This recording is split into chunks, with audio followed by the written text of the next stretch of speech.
Yes.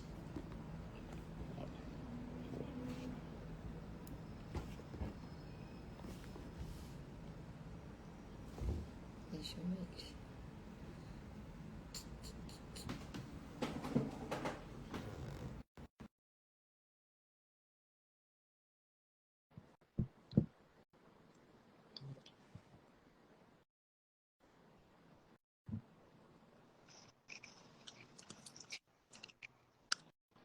E Boa aí, noite. boa noite, Será que a gente... tudo bem? 2 minutinhos? Acho que a gente espera um pouquinho só até o pessoal E entrando, né? Ó, começar a tem, entrar aí. tem 22 pessoas já. Vocês falaram que estava em dúvida, já tem 20 já. Já tem um pessoal, né, entrando. É verdade. Tem. Ó, meu chefe entrou. Professor Elisiário, tudo bem? Que legal. Ai, legal. Vixe, vou fazer live com o chefe. Aí, ó. Responsa, hein, Doc? Caramba.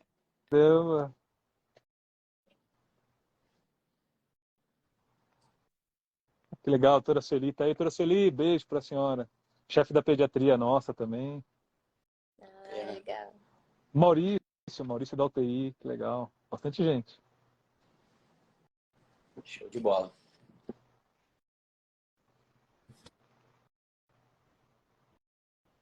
Hum.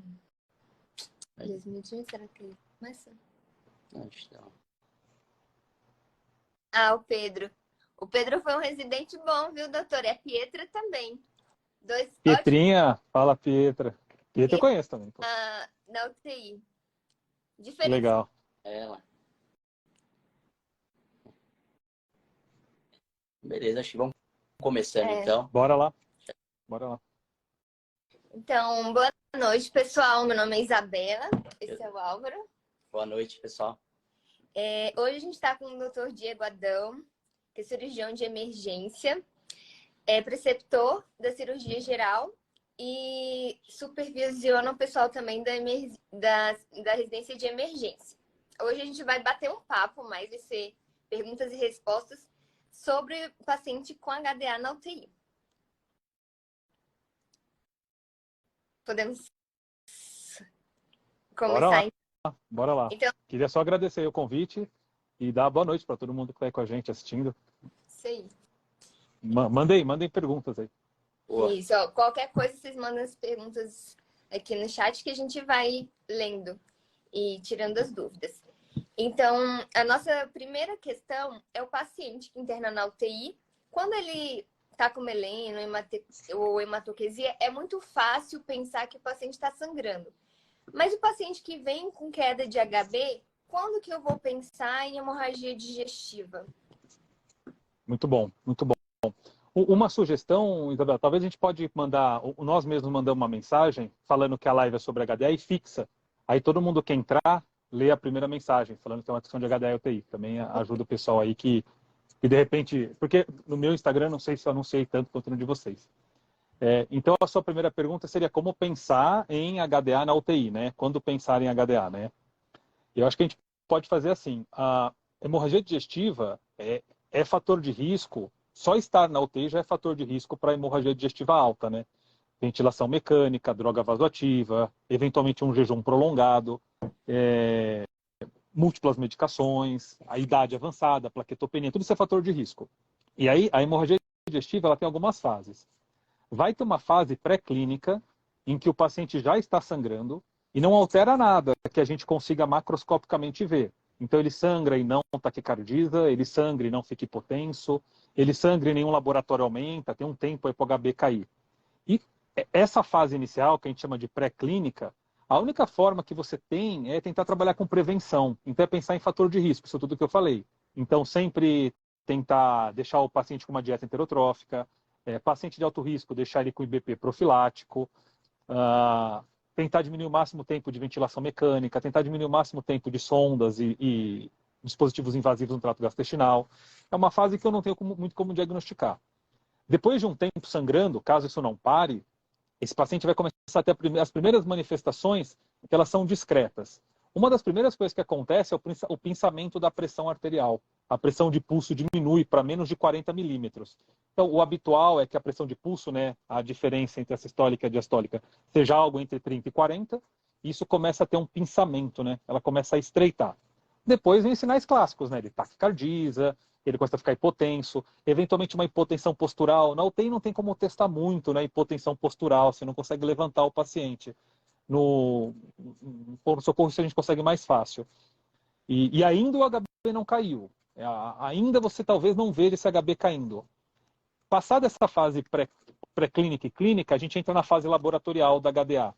E aí a primeira coisa que altera, que geralmente o pessoal não olha com tanta atenção, porque não é muito discutido, é uma curva de ureia em ascensão. A ureia começa a subir, a creatinina não proporcionalmente, pelo menos, né? E aí você começa a ter uma relação ureia-creatinina crescente. Geralmente o normal da relação ureia-creatinina é algo em torno de 30. Então, muitos pacientes têm algo entre 20 e 30 de ureia, para alguma coisa entre meio, 1,5 de creatinina. O paciente não tem um pouco de creatinina um pouco mais alta, né? A maioria tem um certo grau de lesão renal aguda.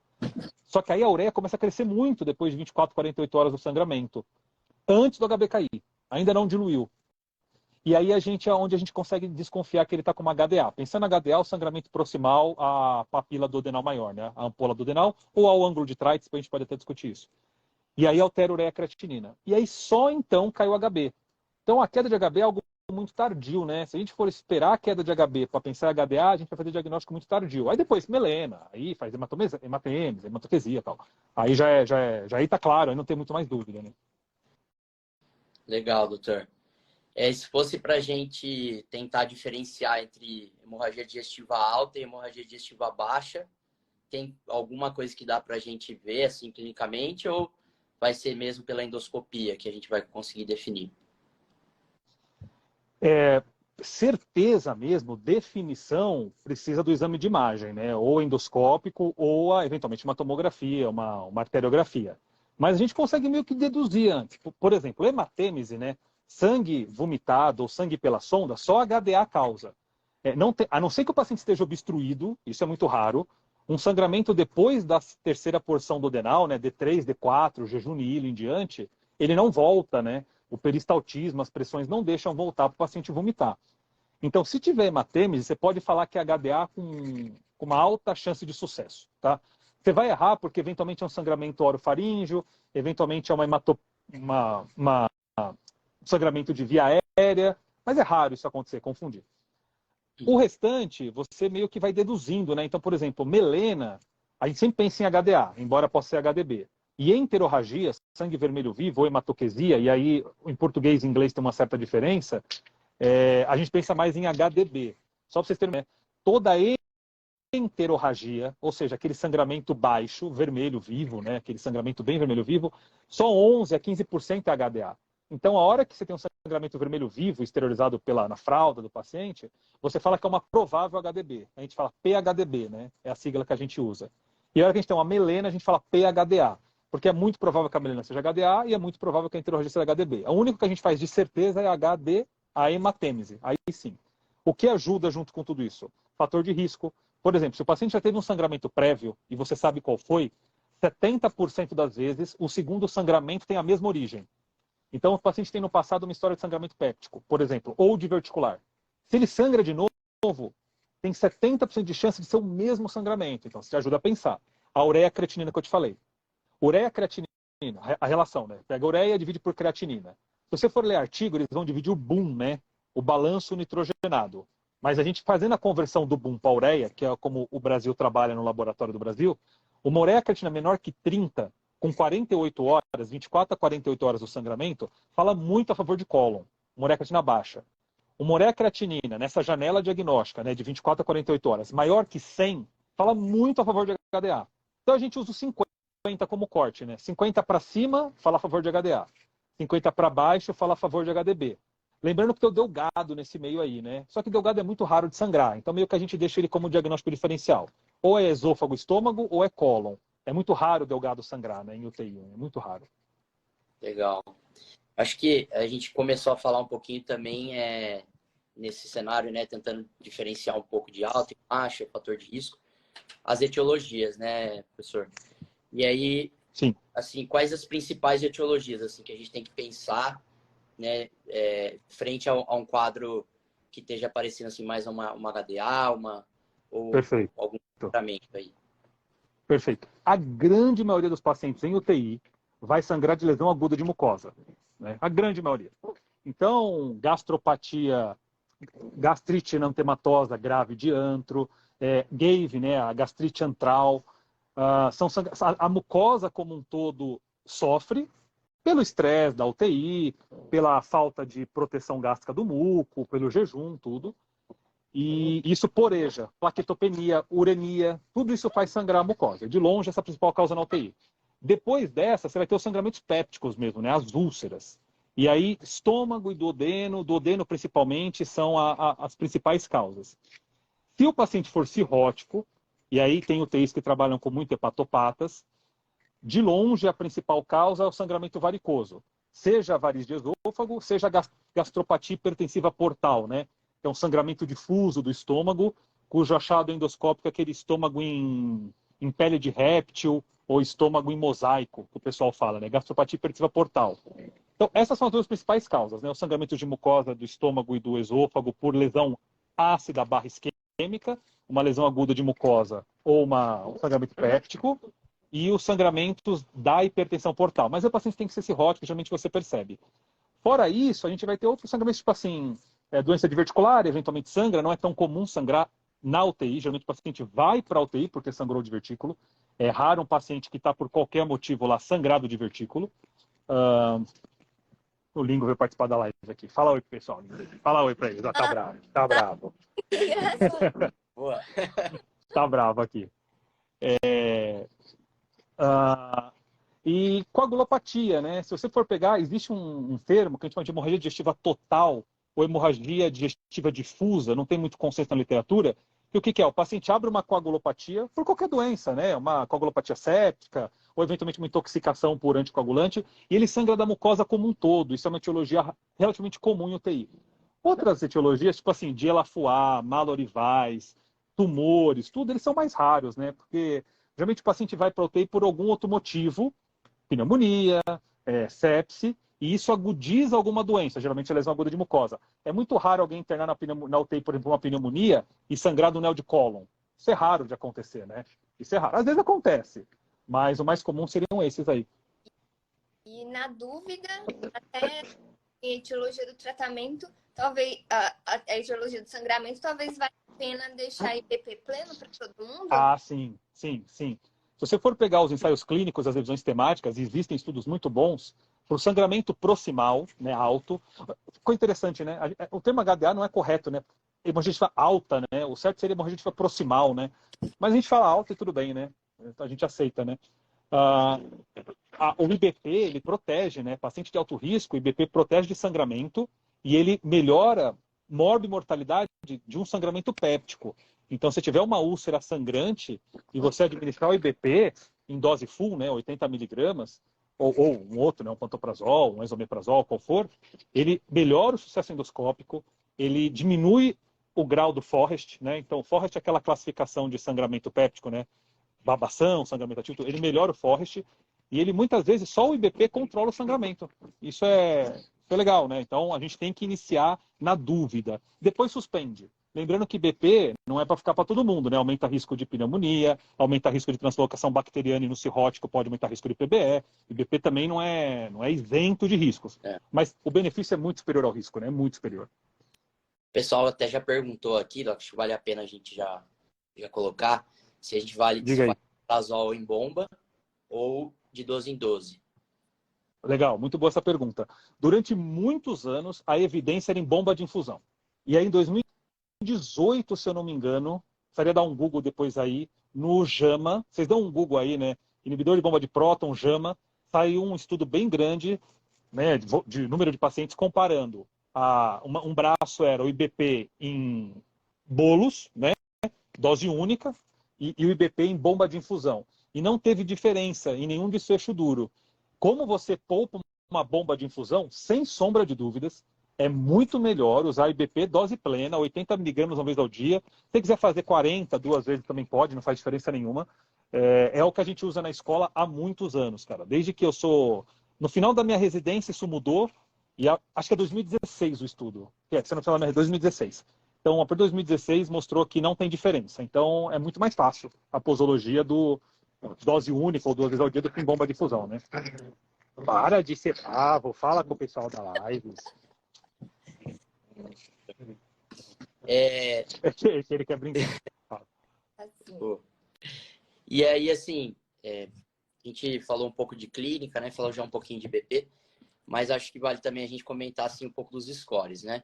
Sim. Se tem algo que dá para a gente usar, às vezes, para avaliar a gravidade do quadro, ou avaliar, às vezes, a probabilidade pré-clínica desses pacientes. O que dá para a gente usar, Biraleito? Boa, boa. Existem vários scores pré-endoscopia e scores pós-endoscopia, né? Em geral, os scores pré-endoscopia, eles são utilizados para avaliar a gravidade do sangramento, né? O mais famoso e o que tem a melhor acurácia em literatura, e tem vários trabalhos comparando todos eles, é o Glasgow-Blatchford, né? Todo mundo chama de Blatchford só, né? É um score bem completo, tem sinais vitais, tem parâmetros laboratoriais, etc. E ele vai ranquear esse paciente. Tem várias formas de usá-lo, né? Ele pode ser usado para triagem, mas aí não é o cenário de vocês, né? 0 ou 1 vai para casa, maior que isso interna, faz endoscopia. Eu estou imaginando que você já está com o paciente internado. Aí a gente faz assim, o Glasgow-Blatchford até 12 fala que é um sangramento de moderada, baixa repercussão hemodinâmica. Enquanto o Blatchford maior que 12, e ele pode passar de 30, fala que é um sangramento grave. Então a gente pode usar ele como binário, né, como uma categórica, maior ou menor que 12, ou a gente pode usar ele numérico mesmo, né? O paciente, o 12 é menos grave que o 14, que é menos grave que o 20. Então você pode comparar os seus pacientes na UTI usando o Glasgow-Blatchford. Existem outros, mas como eles perdem do Glasgow-Blatchford, a gente não usa tanto. Então, por exemplo, tem o AIMS 65, que é um que usa o RNI, então é interessante para cirrótico. Tem o ROCAL, que ele tem um pré-endoscopia, um pós-endoscopia, então o achado endoscópico pode potencializá-lo. E tem as classificações endoscópicas, que aí não é tanto de gravidade, né? É um pouco, mas elas têm uma questão anatômica. Então, por exemplo, o Forrest. Forrest para hemorragia péptica, ele classifica o tipo de o achado do sangramento que se correlaciona com ressangramento e mortalidade. A classificação de Sarin, que é para sangramento de varizes, de esôfago, estômago, ela também mostra o tipo de variz que está sangrando. Tem vários. O que eu recomendo que todo mundo use uma vez, se familiarize, porque a performance em literatura é muito boa, é o Blatchford, Glasgow-Blatchford. Existe calculadora no Medical, que é super fácil de encontrar, de achar, e eles exigem alguns parâmetros laboratoriais, né? Mas aí depois, como está na UTI, com certeza vai ter, então ele é um bom score para UTI. Legal. E choque index, ó, vale a pena fazer? Tem alguma aplicabilidade? Tem. Acho que para UTI não faz tanto sentido, porque você tem avaliação multiparamétrica, geralmente o paciente está invadido, ele tem PAI, você tem delta PP para avaliar, você tem PVC se precisar, mas numa avaliação rápida, né, o choque index é interessante, né? A gente usa o corte de 1, geralmente, né? Então todo choque index maior do que 1, ele mostra que o sangramento repercutiu hemodinamicamente de alguma forma, e aquele choque index menor que 1 mostra que o paciente ainda tem a sua reserva fisiológica. E assim como o Glasgow-Blatchford, você pode usar o choque index como uma variável categórica binária, maior ou menor, ele também pode ser usado como estratificação de segmento, né? Então, de manhã esse paciente eu passei para 0,9, agora de tarde ele está 1,2 e dali a pouco ele está 1,4, né? Ele está piorando. Não sei se para UTI o choque index é o melhor. Eu acho que ele é muito para pronto-socorro, para triagem. Dá para usar, não vejo problema nenhum. Mas acho que vocês têm coisa melhor para usar, tipo o Glasgow-Blatchford e algumas variáveis de fluido-responsividade. Eu acho que talvez é um pouquinho mais interessante. E aproveitando que você falou de endoscopia, quando que a gente pede endoscopia? Qual o tempo para ser realizado? Precisa sair correndo? Perfeito. Estabiliza o paciente antes? Como que é feito? Não deve sair correndo, né? Se a gente está pensando na ideia de ir para endoscopia sem alguma melhora clínica, a resposta é não deve, porque o endoscopista ele vai sedar o paciente, então ele vai vasodilatar, ele vai introduzir um aparelho na via aérea que vai restringir muito as trocas gasosas da ventilação, então se o paciente não estiver entubado tem risco de dessaturação. O próprio procedimento endoscópico em si, ele pode propiciar sangramento, a manipulação do coágulo, do vaso. Então, o paciente tem que ir para a endoscopia com uma reserva, ele tem que ir com uma pré-carga boa, tem que ir com uma reserva ventilatória razoável, para essa endoscopia ser segura. Na verdade, ele ia ter endoscopia, não, né? A endoscopia vira até ele. Mas, por outro lado, muito tempo sangrando sem endoscopia, não vai adiantar. Então, se for pegar a literatura, o que eles vão falar? Um paciente estável, que assim, que você conseguiu transfundir, deu uma controlada, você tem aí algo entre 12 e 24 horas para fazer a endoscopia. Então, no fundo, o que a gente está falando, uma endoscopia agendada. Para o próximo horário, você vai dar uma otimizada, não precisa o endoscopista vir de madrugada na sua UTI, não é necessário. Isso até tem correlação de aumentar morbidade, né? Você endoscopar um paciente não reanimado. Você tem aí 24 horas para fazer. Para o grave, e aí a gente está falando de uma úlcera péptica maior sangrando, a gente está falando de uma variz de esôfago que rompeu e está sangrando muito, muito. A gente tem algo de 6 horas para fazer endoscopia. Vejam que de 6 a 24 horas é um tempo ok, mas ninguém faz menos de 6 horas, então a literatura, né? Dá para fazer. Se o paciente estiver bem, a endoscopia estiver disponível, não é que não pode, pode fazer. Só que a mensagem por trás é assim, melhorar volume estressado, dar um pouquinho de pré-carga e pós-carga para esse paciente. Não adianta fazer endoscopia na vigência da hemorragia aguda sem reanimar, porque pode ser que na indução da endoscopia e durante a manipulação o paciente choque e aí pare de vez, né? E aí você vai ter um evento adverso muito grave durante a endoscopia, que é a parada cardiorrespiratória transendoscopia. Então a resposta sua é não precisa sair correndo, dá para esperar um pouquinho e melhorar esse paciente. Legal. Tá. E, doutor, vale a pena assim a gente entubar todo mundo para endoscopia ou dá para a gente usar alguns critérios? Assim? De jeito nenhum, de jeito nenhum. Conheço serviços que fazem isso, acho iatrogênico. A ideia de que a intubação está prevenindo broncoaspiração, ela é válida no paciente rebaixado, estômago cheio, droga vasoativa. Aí tudo bem, não há dúvida de que... E talvez eu deveria entubá-lo mesmo sem endoscopia. A gente está discutindo um cenário de proteção de via aérea, de manejo de paciente crítico. Agora, só porque vou endoscopar, preciso entubar, é totalmente desnecessário. Absolutamente desnecessário. Vai aumentar a mortalidade. Mas eu entubo e não tenho problema nenhum. A hora que você acumular uns 200, 300 casos, vão começar a aparecer os problemas.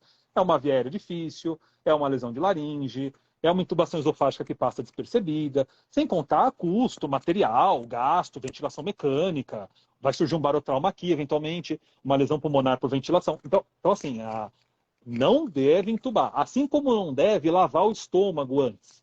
Né? Vamos dar uma lavada com sonda para diminuir a sujidade do estômago? Não, também não. Nem um extremo nem o outro. Né? Lavar o estômago para melhorar a endoscopia piora o desfecho porque aumenta o risco de broncoaspiração. Intubar para diminuir a broncoaspiração não tem tanto benefício e piora o desfecho pela intubação desnecessária em si. Mas eu estubo depois da endoscopia. Não é tão simples. Não é tão simples. Exato. Né? Então, eu sou contra serviços que intubam eletivamente ou de rotina todos os pacientes. Não precisa e não tem nenhum trabalho que respalde isso. Nenhum. Muito pelo contrário. As evidências são contra. Se você for procurar todas, é against essa intubação de rotina. Tá? Doutor, e aproveitando a deixa aí de auxílio na endoscopia, o senhor tem um trabalho, né, sobre a eritromicina? Isso. Qual a sua opinião sobre preparar o paciente para a endoscopia? Medicações que podem auxiliar? Perfeito. O sonho de todo mundo é que o endoscopista... O sonho de todo mundo não. O sonho do endoscopista é encontrar um estômago totalmente limpo, só com aquele vaso sangrando na cara dele. É óbvio, né? Quem não queria isso, né? Então, qual que é o racional por trás?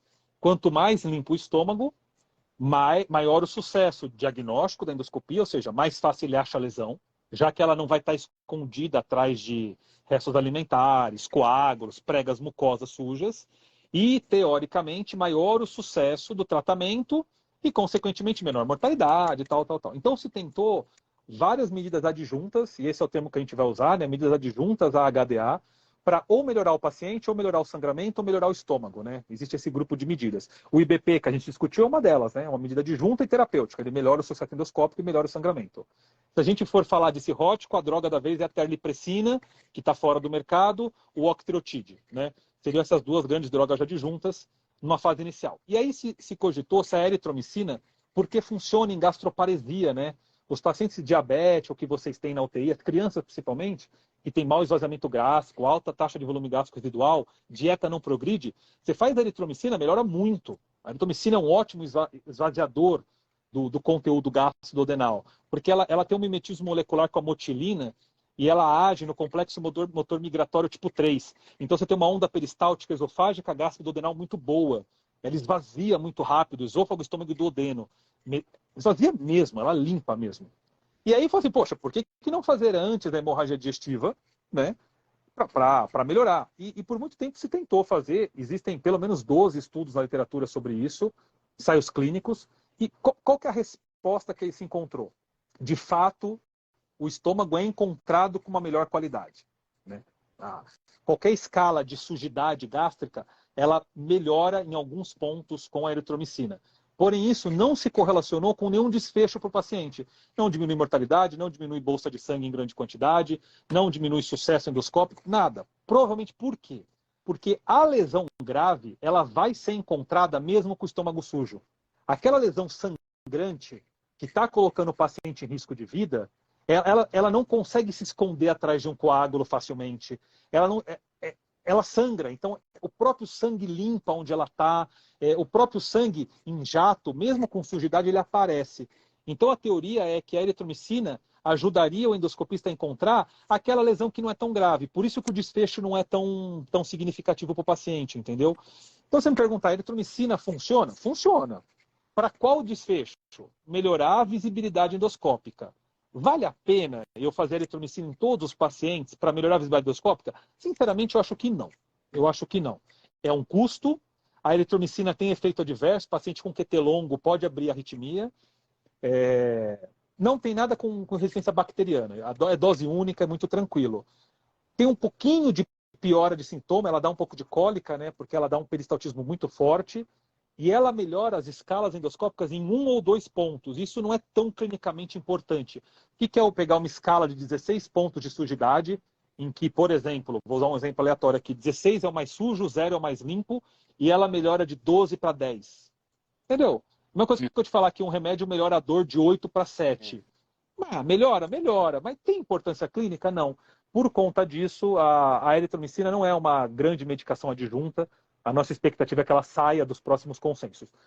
Vale a pena fazer um parênteses aqui. Todo consenso de hemorragia digestiva alta, americano, europeu, japonês, até alguns brasileiros, eles citam a eritromicina na sua forma intravenosa, o lactobionato de eritromicina, é o sal, como medida adjunta meia hora, 1 hora antes da endoscopia para melhorar a visibilidade gástrica. Todos.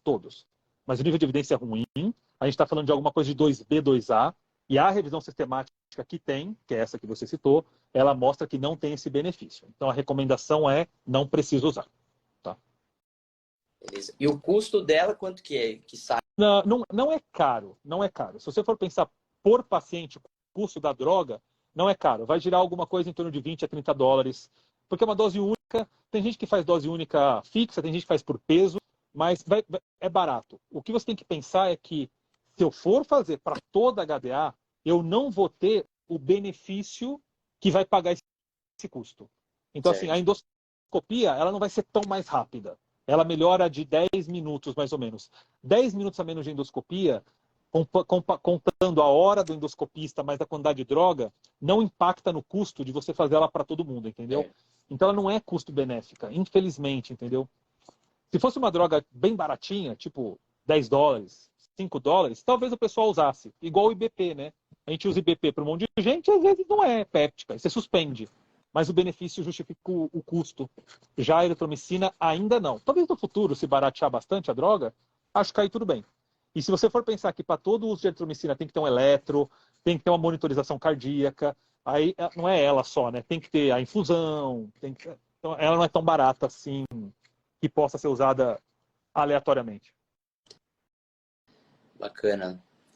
E agora fugindo um pouquinho, né? Falando um pouco das terapias adicionais aí, a gente vai ver bastante dúvida também em relação à transfusão nesse cenário, né? Será que vale em relação à concentrado? Vale a pena a gente ser mais restritivo, deixar um HB mais baixo? Coagulograma, vale a pena normalizar todos os coagulogramas que a gente pedir? O que a gente deve se guiar aí nesse contexto? Existem várias tentativas de estabelecer as metas numéricas, né? O problema é que toda vez que você faz meta numérica, você está fazendo receita de bolo. Então, assim, eu vou falar aqui as metas numéricas que existem, mas, pelo amor de Deus, individualizem caso a caso, né? Certo. Então, meta de HB é 7. O pessoal é muito restritivo em meta de HB, inclusive em coronariopata, viu? Se for pegar trabalhos, mesmo em coronariopatas, que a ideia é você ir um pouquinho para o 9, né? A tendência é sair do 7 para o 9, não tem evidência tão boa não, viu, cara? De que vale a pena eu soltar uma ou duas bolsas só porque é coronariopata. Diferente o paciente que está com sintoma da anemia. Uma anemia sintomática, não importa o valor, você tem que transfundir. É bem diferente. O paciente com um 7 de HB abrindo um IAM tipo 2, não tem que discutir. Você vai ter que fazer massa nele, né? Então, eu acho que assim, é algo entre 7 e 9, querendo ir mais para o 7. Tá? Se a gente for pegar a plaqueta, é outra confusão. Então, vamos colocar o grupo dos não cirróticos na jogada. Claro que você fala de cirrótico, plaqueta é um problema. Em geral, a transfusão é 50 mil. Né? Menos que 50 mil, a tendência é você fazer plaqueta. Mais que 50 mil não precisaria. Se estiver sangrando. E empiricamente 30 mil, né? 30 mil de plaqueta para baixo, não há dúvida que você vai ter que transfundir. Então, plaqueta seria algo entre 30 e 50 mil, querendo ir para os 50 mil. A plaqueta a gente é um pouquinho mais liberal, então é nos 50 mil. RNI, outra confusão. Bota o cirrótico de lado, se der tempo a gente fala dele. A maioria das pessoas solta o gatilho de transfusão ou de crio ou de plasma com RNI acima de 2. Até 1,9 dá para você fazer. O paciente em vigência de sangramento, algumas pessoas escutem 1,6. Então, a RNI seria alguma coisa entre 1,6 e 2, tendendo mais para o 2 também, para ser um pouquinho mais liberal no RNI. Então, no fundo, a gente é um pouquinho mais restritivo na hemácia, 7, um pouquinho mais liberal na plaqueta, 50, um pouquinho mais liberal no RNI, 2. Cálcio, não pode esquecer. Então, geralmente, a gente transfunde cálcio quando ele vem baixo. Fibrinogênio, também não pode esquecer. Aí vai variar de laboratório para laboratório, alguma coisa na faixa de 200 para menos, 150 para menos, ou 1,5 ou 2, depende da unidade que você usa. Você também faria transfusão de crio ou fibrinogênio puro, a maioria dos serviços trabalham com crio. Acho que de meta seria isso. PAM é a meta que vocês trabalham mesmo. A gente não faz medidas de hipotensão permissiva para HDA, não tem nada de muita evidência. HDA não é trauma, então você não fica tolerando 50 de média, você quer os 65, 70 de média mesmo. Isso tudo para sangramento de artéria, né?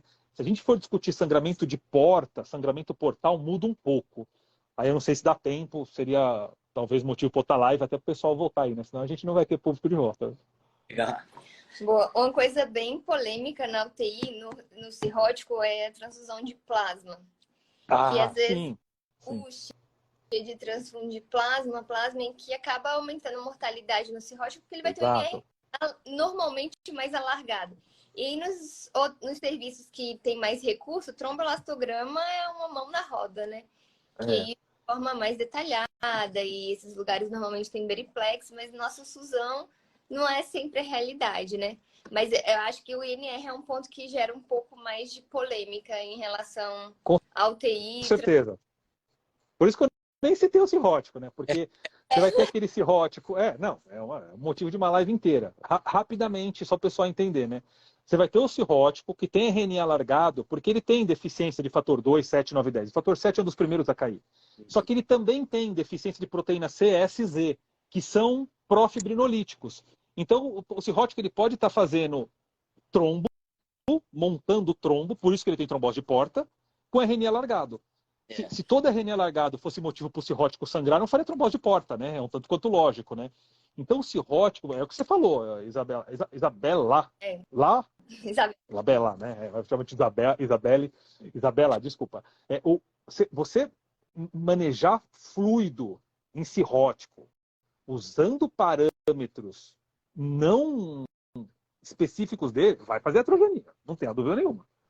Você meter 10 ml por quilo de plasma no cirrótico, espere o dia seguinte para você ver o estrago que você acabou de fazer nele.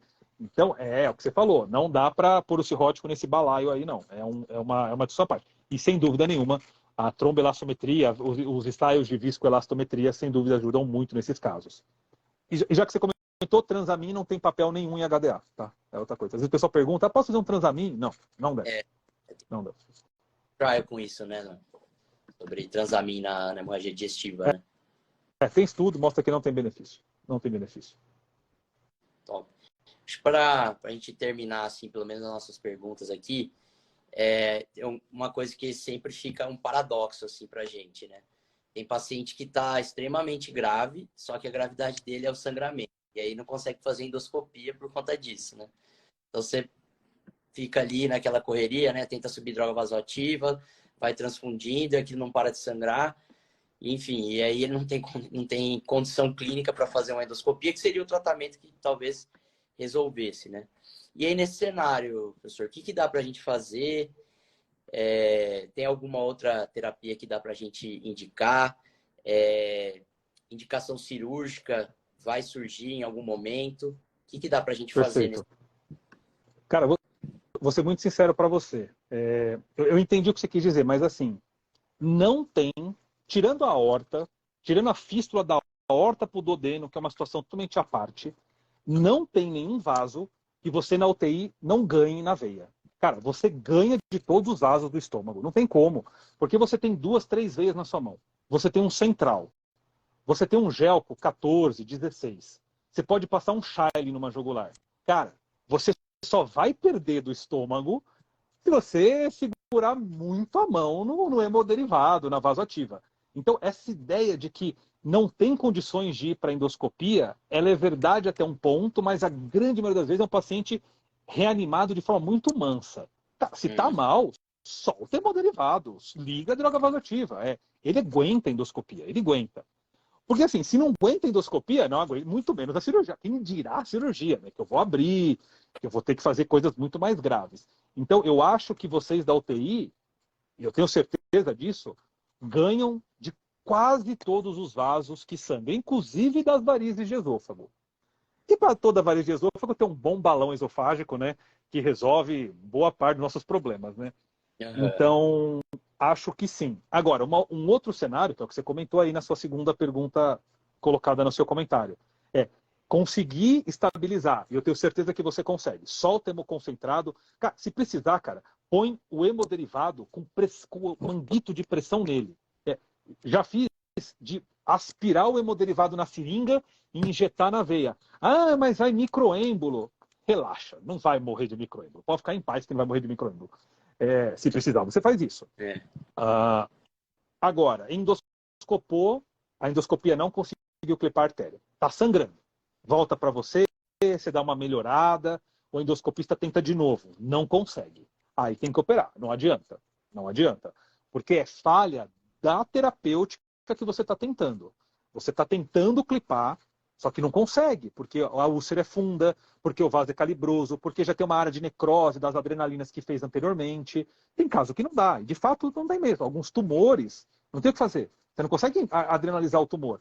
E aí você vai para as medidas avançadas de controle de sangramento. Você tem as embolizações, então tem muito vaso que você consegue tratar por radioterapia hemostática, né? Radioterapia intervencionista, né? Cateteriza a artéria, seletivamente induz. Você tem as radioterapias hemostáticas para os tumores, você pode irradiar aquela região. Você tem a cirurgia propriamente dita. No cirrótico, você tem o balão. Você tem o TIPS. TIPS é maravilhoso.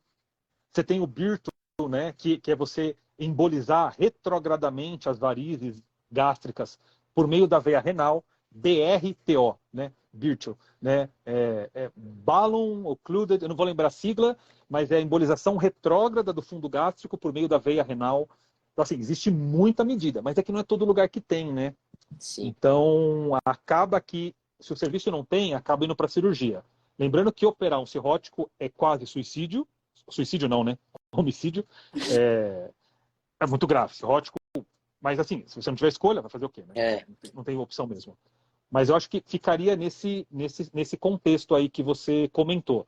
Otimiza muito bem clinicamente, droga vasoativa, transfusão, capricha na transfusão, vai para a endoscopia, vem. Tenta uma, tenta duas, 3 vezes não conseguiu, medidas auxiliares. Embolização, balão, TIPS, radioterapia, usa o que você tiver à sua disposição. Não conseguir, cirurgia é uma opção. Cirurgia é uma opção, sem dúvida nenhuma. Bacana, Dom. Ótimo. Doutor, muitíssimo obrigada. Ah, Foi adorei. perfeito. Muito bom. Muito Foi bom. muito bom. Obrigado mesmo. Eu acho que ninguém mais teve nenhuma dúvida, mas a gente vai deixar ficar à disposição e qualquer coisa a gente entra em contato com o senhor para esclarecer essas dúvidas e vai postando aqui nos stories. Combinadíssimo, combinado. Eu não consegui acompanhar o chat aqui, não sei se passou alguma coisa. Eu vi um comentário do Transamin que alguém falou que usa que nem água, é verdade, usa mesmo. O Transamin hoje virou...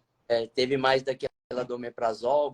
Se alguém tiver outra dúvida, quiser mandar por hora. Manda mas... aí, manda aí. Né? Então, Adorei. O pessoal Adorei. comentou um pouco sobre o omeprazol, né? Em geral, fazer 80 EV e depois 40 de 12 em 12 também é uma possibilidade. Mateuzinho. Mateuzinho também é outro top, hein, Doc? Da cirurgia geral. Acho que ele acabou.